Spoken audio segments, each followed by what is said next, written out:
Hey everybody, Jason Holland with Jason Holland Fishing, bringing you the real secrets of frogging for bass.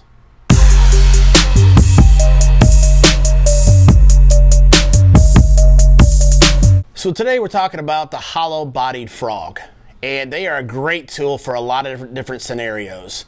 Really where they shine is fishing the grass mats. So when the hydrilla and milfoil have grown up off the bottom, hit the top and spread out and created a flat, uniform grass mat across the lake. It's a great way to catch them is to take a frog, hollow-bodied frog, and work that across the top of the grass mat, and those bass will explode out from underneath and eat your frog, and it's a ton of fun. It's full contact bass fishing. So today I'm going to break down several different styles of hollow-bodied frogs. We're also going to talk a little bit about some of the modifications that you can do to hollow-bodied frogs. So hey, let's hop in real quick. Let's talk about the gear. This is a Cashin Icon Series frog rod. It's a 100% carbon fiber made right here in the States. It's a great frog rod. If you're looking for one, make sure to check them out. It's actually a 7-foot, 4-inch long rod. It's a heavy power with a fast action. Great rod for making bomb casts with that frog across the grass mats. Got it teamed up with a Lew's Super Duty, and also have it on 65-pound braided fishing line. And I tie the braided fishing line directly to the hollow-bodied frog. In regard to frog, there's several different options that we have. So you've got some small versions like this. This is the miniature or the mini version, and this happens to be in the Spro Poppin' Frog. You also have, this is the standard, what it looks like, hollow-bodied frog. Again, these are all Spro products. Doesn't have the cupped mouth as the other one did. Here is the cupped mouth version. This is kind of the popping or spitting frog. Same basic body style, just has a different end. And this is what they call the Mac Daddy. I didn't make that name up. That's actually the name of the bait.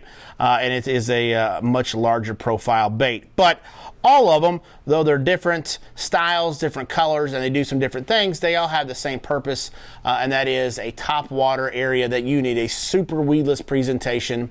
And the grass mats are a prime example of that. Another way that you can use this is you can take a hollow-bodied frog, again the Spro version is what we're talking about here, and skip them up underneath overhanging limbs, overhanging bushes, anything that overhangs on the edge of the bank, and so now it creates a shade pocket underneath it.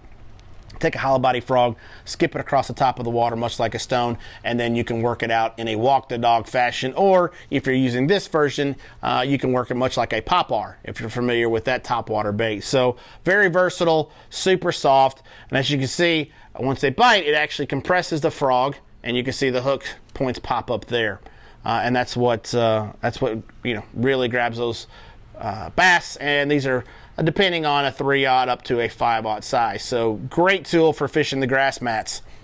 Again, we talked about braided fishing line. You really need the strength of a 65 up to an 80 pound. You can drop down to a 50 pound if you're more open water, but that 50 to 80 pound test braided fishing line is really what you want to use, and that's going to give you the horsepower you need to hook when you hook those fish to drag them out.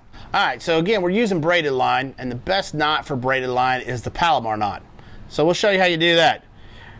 What I like to do is run it through the eye, like this, make a turn, and we'll come right back through the eye the other way. And what we're going to do with that is we're going to create this loop. As you can see, I've got this loop. What I do now is take them, I'll cross them, and basically just tie an overhand knot, kind of an old granny knot for a lack of a better term.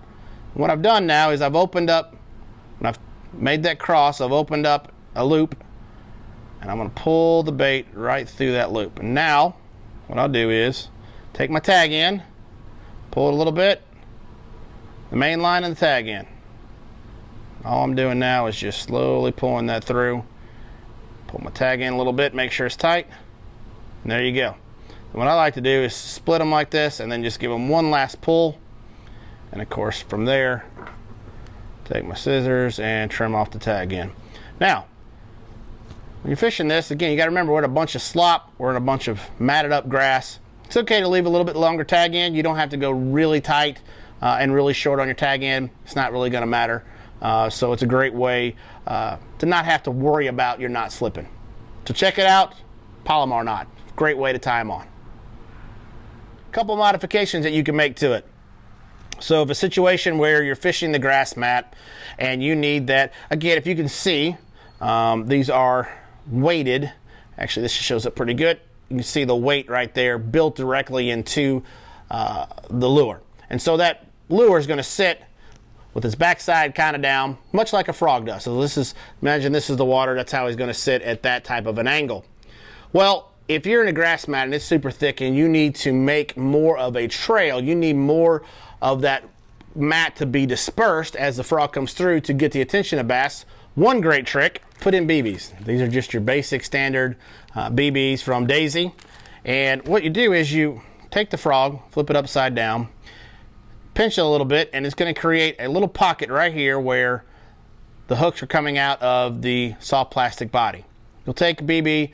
Typically, I'll start with 4 or 5 and put them down there. And again, this is going to cause the bait to have more of a weight in the backside, and as it goes across the mat, it is going to plow more or disperse more of the grass mat to create more of a channel or a trail that the bass can see and find. The other great aspect of it, if you can hear it in my mic, creates a rattle.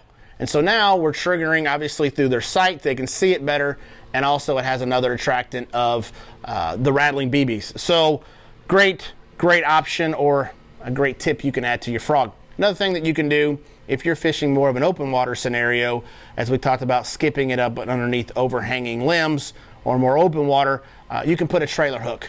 Lake Fork makes one, a couple other companies make one, and they actually just snap on the curved hook that comes out of the back of the bait and rides at the trailer. So hollow body frog fishing are a fantastic way to get out there and catch more bass.